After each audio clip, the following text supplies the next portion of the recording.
তারা বাংলাদেশে একটা ইপিজেড করতে চায়। আসসালামু আলাইকুম প্রিয় বন্ধুরা, সবাই কেমন আছেন? প্রিয় বন্ধুরা, আপনারা জানেন যে ডক্টর মোহাম্মদ ইউনূস আজকে দুবাইতে একটা অনুষ্ঠানে গেছিল, সেখানে ইলন মাস্কের সাথে তার বৈঠক হয়েছে। সেই বৈঠকের বিষয়ে তুলে ধরছেন এবং দুবাই বাংলাদেশে ইপিজেড করতে চাচ্ছে, যেহেতু বাংলাদেশের শ্রমিকদের বেতন কম। দুবাই একটা গার্মেন্টস শ্রমিক আছে, আংশিক যেগুলো আছে আর কি, ছোটোখাটো যেগুলো কারখানা আছে, একটা শ্রমিকের বেতন 60 থেকে 70,000 টাকা এরকম পড়ে। সেক্ষেত্রে বাংলাদেশে যদি একটা শ্রমিকের বেতন 20 থেকে 25,000 টাকা হয়, তারপর তাদের ব্যবসা হয়তো এই বিবেচনা করে তারা দুবাই যদি বাংলাদেশে ইপিজেড করে, আমি মনে করি যে বাংলাদেশে উন্নত হবে, অনেক উন্নয়ন। কারণ বিভিন্ন দেশের লোক দুবাই এরপরে ইনভেস্ট করবে, যেহেতু দুবাইতে আপনারা জানেন সেটা ব্যবস্থাটা। এই জন্যই দুবাই করতে আসে, যেহেতু বাংলাদেশ শ্রমিকের বেতন কম দেওয়া লাগে, যার জন্য তারা এটা সম্ভবত আগ্রহ করছে। তাই চলুন আমরা যে আজকের এই বিষয়ে ব্রিফ করছেন যে বাংলাদেশ কথা হয়েছে কিনা, আমরা বলছি হ্যাঁ কথা হয়েছে।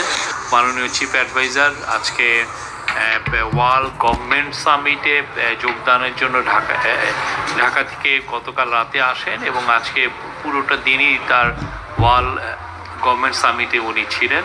সেখানে নেতৃস্থানীয় যারা এসছেন, ওয়ার্ল্ডের নেতৃস্থানীয় লিডার, তাদের সবার সাথে ওনার দেখা হয়েছে, কথা হয়েছে এবং এখানে উনি একটা কোশ্চেন অ্যান্সারের মতো করে উনি সেশনে কথা বলেছেন।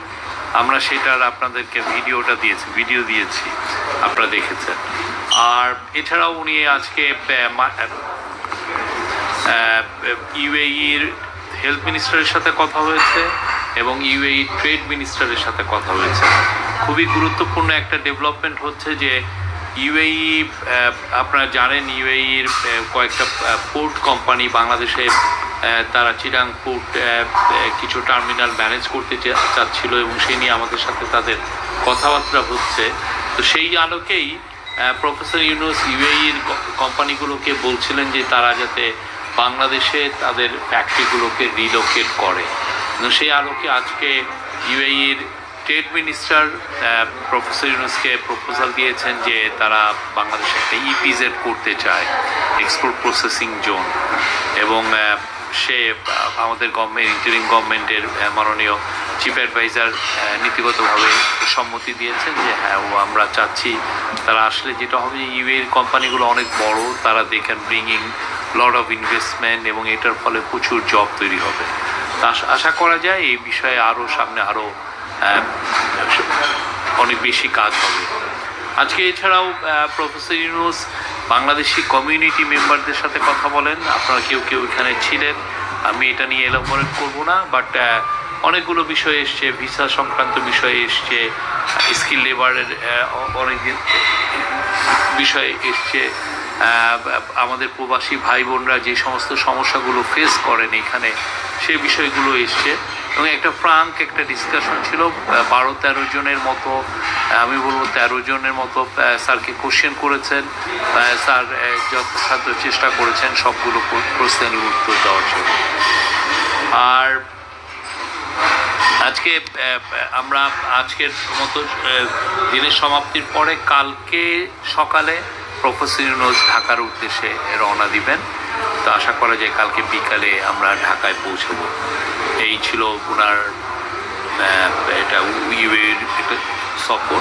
আপনারা জানেন ওয়ার্ল্ড গভর্নমেন্ট সামিটে প্রফেসর ইউনূসকে অনেক আগে, অনেকদিন ধরে দুবাই গভর্নমেন্ট চাচ্ছিলেন যে উনি যাতে অ্যাটেন্ড করে, এবং দুবাইয়ের খুব ইনফ্লুয়েন্সিয়াল প্রিন্সেস শেখ লতিফা, উনি ইভেন ড্যাভোসে স্যারকে যে নিজে থেকে তাকে ইনভাইটেশন দিয়েছিলেন। আর একটা বিষয় আমরা দেখছি যে নিউজ অনেক গণমাধ্যমে এসছে, ফেসবুকেও আমরা দেখছি, সেটা হচ্ছে যে আমাদের কাছে অনেকে প্রশ্ন করেছেন যে ইলন মাস্কের সাথে প্রফেসর ইউনূসের কথা হয়েছে কিনা। আমরা বলছি হ্যাঁ কথা হয়েছে, বাট এই বিষয়ে আমরা পরে আপনাদেরকে আরও ডেভেলপমেন্ট জানাবো। আমরা একটু কনফার্ম করতে পারি ওনার সাথে আলোচনা হয়েছে এবং সামনে এটার পুরো ডিটেলসটা আমরা আপনাদেরকে জানাবো।